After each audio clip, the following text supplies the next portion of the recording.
पहले नीचे पेट्रोल छिड़किया, उसके ऊपर फिर रसोई सी तैबा उनके ऊपर छिड़किया। ਜਦੋਂ ਬੱਚੀਆਂ ਜਲ ਗਈਆਂ ਝੁਲਸ ਗਈਆਂ ਉਦੋਂ ਤੁਹਾਨੂੰ ਪਤਾ ਚੱਲਿਆ? तो मैनू सेक पिया।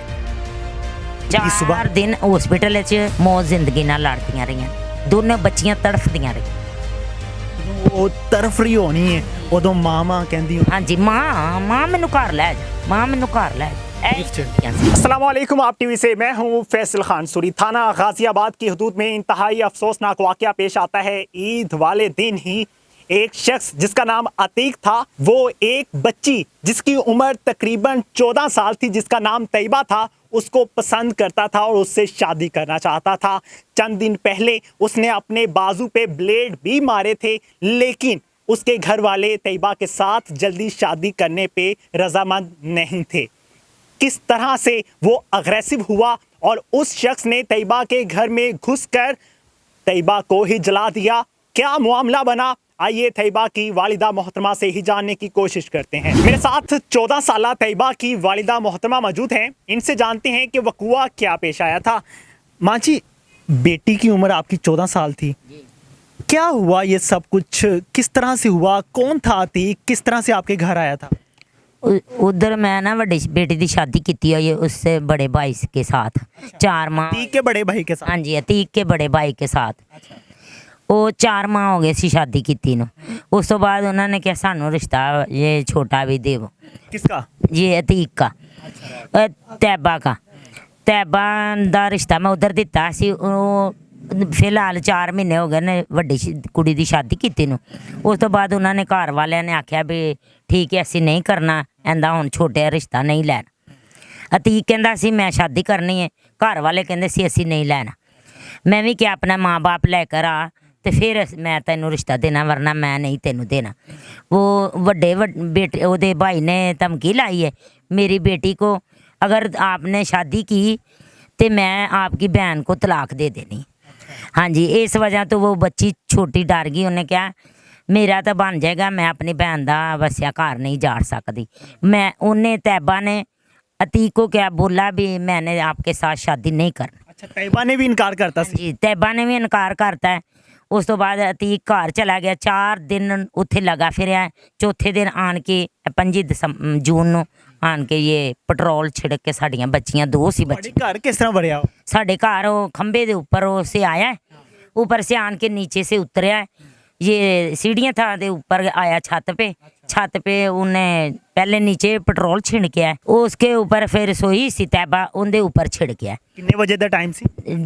तकरीबन 2:30 पौने 3 का रात दे? हाँ जी, रात के। दूर खलो के कहता तीली खिंची, दीवार तो छाल मारती उन्हें थले।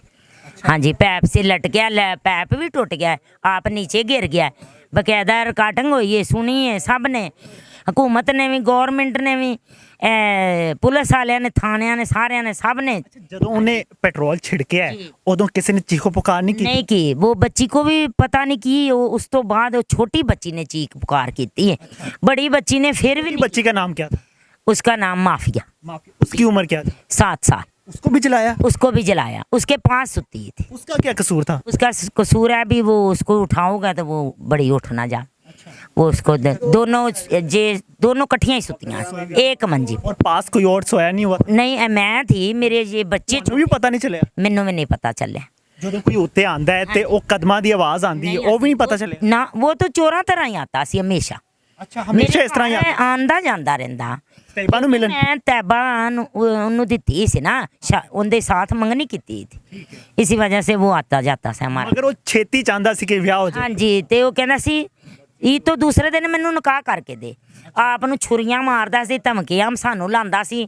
ਅਸੀਂ ਕਿਹਾ ਅਸੀਂ ਨਹੀਂ ਦੇਣਾ ਤੇਰੇ ਮਾਪ ਤੋਂ ਸਵਾ, ਤੈਨੂੰ ਰਿਸ਼ਤਾ ਸੀ ਮੈਂ ਇਕੱਲੀ ਨੇ ਨਹੀਂ ਦੇਣਾ। ਆਪਣੇ ਭਾਈ ਨੂੰ ਲਿਆ, ਇੱਕ ਨੂੰ ਲਿਆ, तेरा निकाह कर दा। फिर किस तरह पता चलिया सी कि जला के चला गया या आग ला के चला गया? ये महल्ले के लोग इधर खलोते सी, दो उन्होंने दसिया? हाँ जी, 2 लड़के। नहीं, ਜਦੋਂ ਬੱਚੀਆਂ ਜਲ ਗਈਆਂ, ਝੁਲਸ ਗਈਆਂ, ਉਦੋਂ ਤੁਹਾਨੂੰ ਪਤਾ ਚੱਲਿਆ? ਉਦੋਂ ਮੈਨੂੰ ਸੇਕ ਪਿਆ ਤੇ ਉਹ ਛੋਟੀ ਬੱਚੀ ਦੀ ਚੀਕਾਂ ਆਈਆਂ ਨੇ। ਫਿਰ ਅਸੀਂ ਵੀ, ਮੈਂ ਚੀਕਾਂ ਮਾਰੀਆਂ, ਪੁਕਾਰਾਂ, ਜੇ ਬੱਚੇ ਛੋਟੇ ਉੱਠ ਗਏ, ਇਹਨਾਂ ਨੇ ਵੀ ਬੜਾ, ਮਹੱਲੇ ਵਾਲਾ ਸਭ, ਸਾਰਾ दुनिया आई।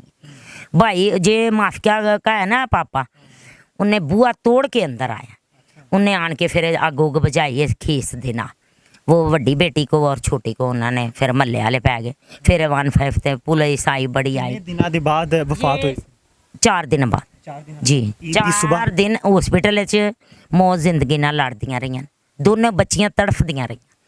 सानू इंसाफ चाहिए, बस होर कुछ नहीं सानू चाहिए। सारा मुजरम तो भी पकड़िया गया, सारा कुछ हो गया, क्यों नहीं फाहे लवांदे? हुण नहीं लवाना सानू देन, असीं आपे उंदे नाल कर ला जो साडियां बच्चियां नाल होया।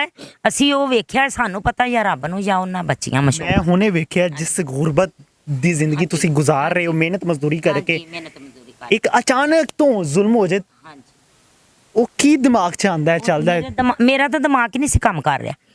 ਮੈਨੂੰ ਹੋਸ਼ਾਂ ਵਾਸ਼ ਹੀ ਭੁੱਲ ਗਈ ਸੀ ਜਦੋਂ ਮੈਂ ਉੱਠੀ ਵੀ ਮੈਂ ਕੀ ਕਰਾਂ। ਮੈਂ ਤਾਂ ਬੋਤੀ ਬਣ ਕੇ ਖਲੋ ਗਈ ਸੀ ਵੀ ਇਹ ਸਾਡੇ ਨਾਲ ਕੀ ਹੋਇਆ।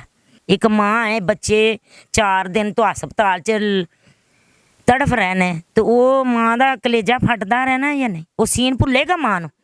ਕੱਲਾ ਕਿਆਮਤ ਤਾਂ ਹੀ ਨਹੀਂ ਸਾਨੂੰ ਹੁਣ ਭੁੱਲ ਸਕਦਾ। ਜਦੋਂ ਉਹ ਤਰਫ ਰਹੀ ਹੋਣੀ ਹੈ ਉਦੋਂ ਮਾਂ ਕਹਿੰਦੀ ਹੋ, ਹਾਂਜੀ ਮਾਂ ਮੈਨੂੰ ਘਰ ਲੈ ਜਾ, ਮਾਂ ਮੈਨੂੰ ਘਰ ਲੈ ਜਾ, ਇਹ ਕਹਿੰਦੀਆਂ ਸੀ।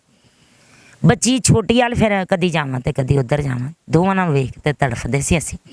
ਇੱਕ ਮੈਂ ਸੀ, ਇੱਕ ਉਹਦੀ ਮੰਮਾ ਸੀ ਮਾਫੀਆ ਦੀ, ਪਾਪਾ ਸੀ, ਤੇ ਜ਼ਹਿਰ ਸਾਡੇ ਤੋਂ ਦੁੱਖ ਹੋਰ ਫਿਰ ਕਿਹਨੂੰ ਆਣਾ ਸੀ। बहुत बुरे तरीके से मारा गया और वो बच्चियां बहुत बुरे तरीके से झुलसी थी।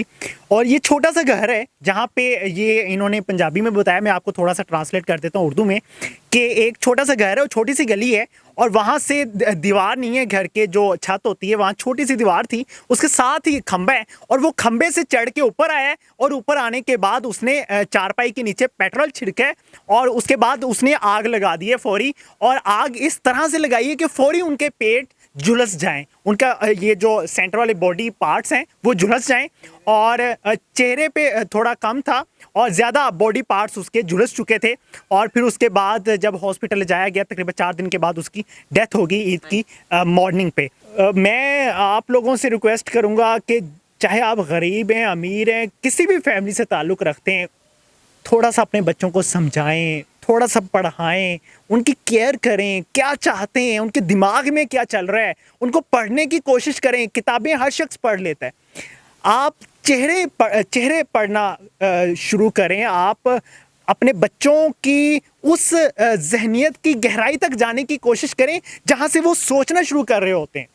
हम अपने बच्चों की तरबियत नहीं कर पाते, हमें पता नहीं होता कि मेरा बच्चा बाहर जाके क्या सीख रहा है, क्या पढ़ रहा है, क्या देखा है उसने, और किन मुश्किलात से वो गुजर रहा है, क्या फेस कर रहा है वो। इस तरह के वाक़यात की रोकथाम के लिए हमें सबसे पहला स्टेप उठाना चाहिए। मैं उम्मीद करता हूँ कि कानून नाफिज करने वाले अदारे एक्शन लेंगे और इस मुलजिम को सज़ा दिलाई जाएगी। इसी के साथ इजाज़त चाहूँगा, अल्लाह ने के बाद।